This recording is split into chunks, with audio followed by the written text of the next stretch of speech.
Sa pagbisita ng SMNI News Team sa ilang bahagi ng Davao Oriental, kabilang na ang munisipalidad ng Manay na siyang epicenter ng 7.4 magnitude na lindol na tumama noong Oktubre 10 na sumira ng mga kabahayan at mga establishmento sa lugar.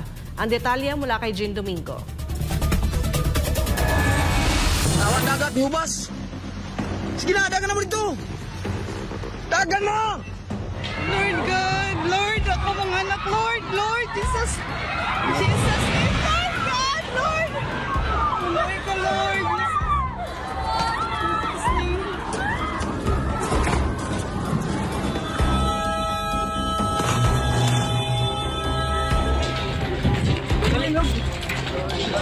Lord. Dali ka! Oh! Grabe, linaw! Hey! Grabe, kusuga! October 10, 2025, pasado alas 9 ng umaga, nang niyanig ng malakas na lindol ang buong rehiyon ng Davao at ang pinakasentro ng pagyanig, ang Manay, Davao Oriental, na tinamaan ng 7.4 magnitude na lindol at sinundan pa ng isa pang 6.9 magnitude sa pareho ring araw. Hala. In Jesus' name, in Jesus' name. Jesus, in Jesus' name, in Jesus' name.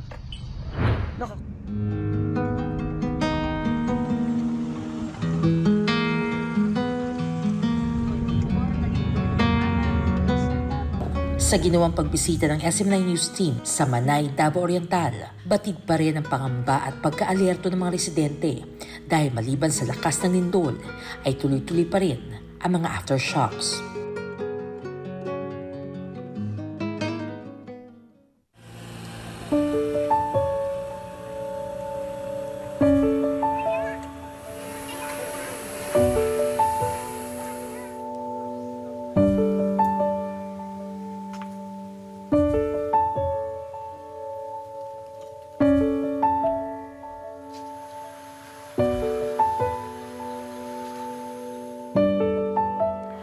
Ito ay isang bahay na malubhang tinamaan ng sakuna sa tindang lindol na yumanig dito sa Manay, Davao Oriental. Gumuho hindi lamang ang mga bahay, kundi pati ang katahimikan ng mga residente. Napilitan silang lumikas at pansamantalang lisanin ang kanilang mga tahanan, dala ng takot at pangamba. Hanggang ngayon sariwa pa rin sa kanilang alaala ang matinding pinsala at kirot na dulot ng nagdaang pagyanig. Isa lamang ito sa mga bahay na gumuho sa lugar, mga bahay na hindi maaaring matirahan dahil sa tindi ng pinsala, mga kasangkapang hindi na muling magagamit, pangkabuhayan na nawasak, kalakip ang hindi pa rin naaalis, natakot dahil sa nagdaang dilubyo. Pero ang kablas naman dito sa lugar namin, ma'am, lahat naman ng tao dito sa amin, very religious naman. Madasaling talaga. So kahit gaanong kabigat ang trahedyo meron kami, nakaka-recover din kami sa awa ng Diyos. At is grateful kami sa Panginoon kasi buhay kami at safe din kami. Bahala na yung mga gamit sira as long as yung buhay natin, buhay natin. Tumatakbo sa isip ko talaga si Mama kasi baka kung anong mangyari sa kanya. Siyempre, hindi natin alam yung mga 40 plus na yung mga yung edad. Hindi natin alam baka mag-collapse or Kaya parang actually like lumuhod kami sa gitna ng daan para lang maano ko siya. Kasi gusto niya like umalis or tumakbo. Ganyan siya, nataranta masyado. Ganon. Tapos pagdating namin dito, buti na lang okay yung mga senior citizen na naiwan kasi nasa labas na sila. So kung nandito sila na part, baka may talaga na possibilities na may mangyari. Merong talaga like panic attack. Every time na may aftershocks, nakaka-feel kami ng something na parang yumayanig kahit kaunti, parang nalabas na kaming lahat sa bahay kasi hindi talaga siya hindi talaga siya easy. Nakaranas ako last year sa December dun sa Mati. Yung may tsunami warning, first tsunami warning sa atin.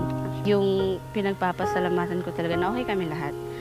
Mahirap man mawala ng bahay, pero mas mahirap kung mawala ng buhay, actually. So, yun ang pinagpapasalamatan ko. Siyempre sila, Papa, wala dito that time. So, biyahe din siya, on duty siya. So, pasalamat pa din ako na okay sila. Mama ko, sila, kuya. Tuloy ang buhay. Oo, tuloy pa rin, syempre. Baray na mo, bisa na aning among baray na hiling. At least, why, karami. Buwan daw namin. Lawas kami sa baray. Naiwan din sa lugar ang pitak-pitak na kalsada o bahagyang pagbuka nito at mga gusaling nasira. Palatandaan sa lakas ng pagyanig na tumama dito.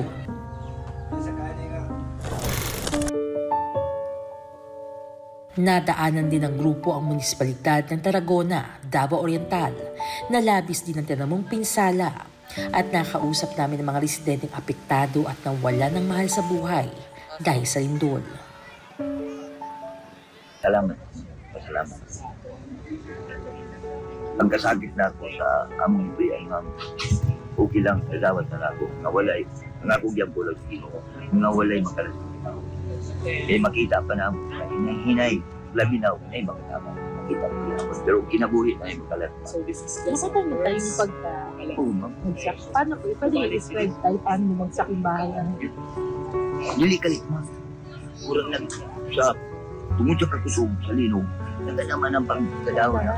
Makita yun mo nga, buwan ma'am, alang, mahagsak na sakit yun. Kasi dati niyo mo, kung makunsaon. Pag-imay mo kayo, wala man dahil paninglang na. Linog na. Ninaog siya sa duyan niya.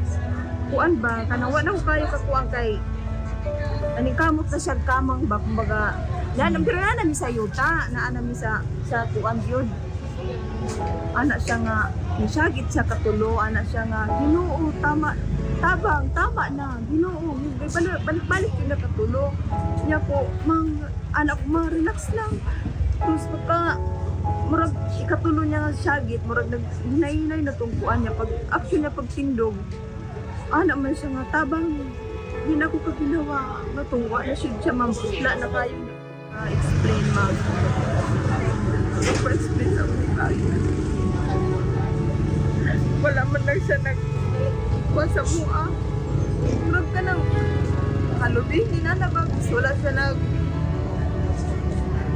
pahirap sa mua na yung kamatayon. Murag dali na, ma'am. Hindi niya inasahan na. Wala yun. Ma'am, okay siya. As in, okay yun siya kaayo. Pag wala pa'y lino. Okay yun siya kaayo. Ano ba yung takot namin sa kapangapal ko? Nakagod, ma'am. Bakit ba? Okay. Sige. Sige siya, klinog mo niya, simbag-ba. Mga ratol ni, na siya mabiyaan. Basta ma'am, hadlok. Ayon kay Mayor Benji Kakabulaong, sa kabila ng pinsala at pansamantalang pananatili ng mga residente ng Tarragona sa Open Space Evacuation Center ay nananatili silang matatag at puno ng pag-asa. Tulong-tulong naman. Naging madali para sa amin kasi interagency, tapos lahat may passion, may heart talaga in pouring the effort. Especially sa oras po na yun sa hapon. Yes, ma'am.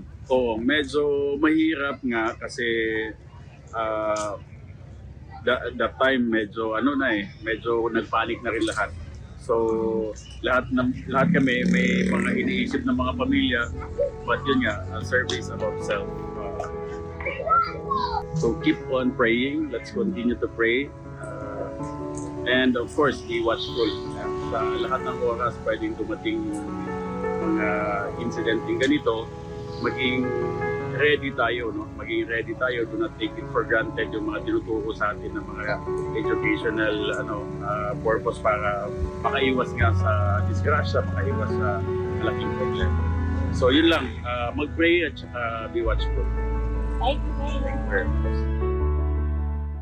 Narito tayo ngayon sa Mahano Bridge na bahagi ng Manay, Davao Oriental na labis na napinsala ng 7.4 na lindol na tumama dito sa lugar. Kung mapapansin ninyo, itong lugar na ito ng bridge ay hindi na pantay-pantay. Ito ay dahil nabiyak ito nung araw na lumindol. At hanggang ngayon, hanggang sa mga huling oras na ito ay hindi pa rin madaanan ang Mahano Bridge dahil nga sa malakas na paglindol noong October 10. Oo, payat. Dito, patay yan. Mataas pa ganito dito, mataas yung pag ganun pa oh. Taas. Pag lindol, nagbaba siya. Pero pina-inspect na niya. Ikaw muna. Kumusta kayo, ma'am? Okay lang, tapos mura kapoy niya, daghan ba sa mong balay, daghan ba yan nakuan kami sa kanini? Na kuan sa mo Na-trauma, na-trauma din. Na-injury? Wala injury, pero naimurag crack gamay ang balay. Na ay, unsa kanini? Nangahulog among mga things. Grabe kadaghan ang things namo nga nangahulog unya. Di kuan unsa ni? Dito tanan nga kuan lagi dito. O daghan damage dili sa mo lain mga damages. Yaw na ibalay nga na tumpag ganun. Pero masaya kayo, ma'am, kasi wala pong nasaktan. Yeah, so walang naano dito. At least walang matay. Ligtas kayo, ma'am. Thank you so much. Opo. At least si Lord, pa rin. Nandiyan pa rin sa, sabi. Opo. Protection. Kailangan. Pag may aftershocks, ma'am, takot kayo. Oh, of course. Takot talaga kasi malaki. Hindi yung aftershock na yung maliit-liit. Hindi. Grabe, 6.9. Another 6.9. So, takbo sa hili park na naman. So, takbuhan ang mga tao na, nag-ghost town na. Wala na.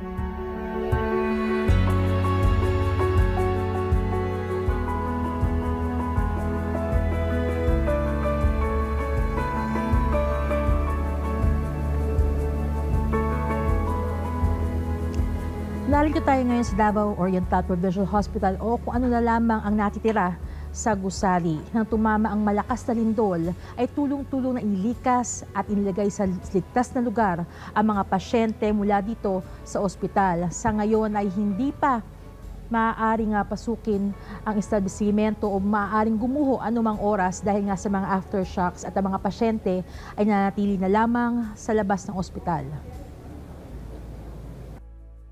Noong Oktubre 10, isang provincial hospital sa Mayan, Davao Oriental sa labis na apektuhan ng lindol dahil sa lakas nitong kinakailangang ilikas sa mga pasyente dahil sa pagguho ng lugar.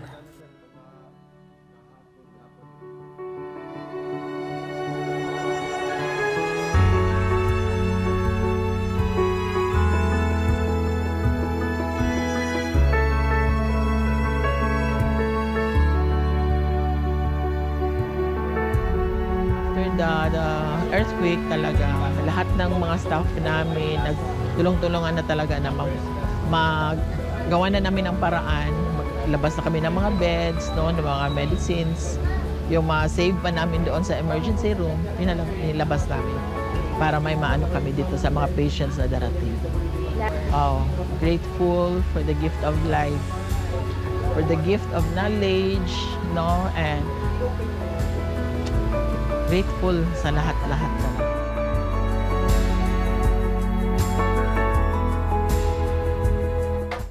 Sa ngayon, patuloy ang pagiging alerto sa buong rehiyon sa posibleng paglindol o maging sa banta ng tsunami sa lugar, kasabay ng pagpapasalamat sa bagong pag-asa kanilang hinaharap. Sa kabila ng naranasang pinsala at sakuna ng mga residente, nanatili silang matapang, matatag, at puno ng pag-asa, mga katangiang maipagmamalaki ng bawat Pilipino. Mula dito sa Manay, Davao Oriental, ako si Jean Domingo para sa Diyos at sa Pilipinas kong mahal.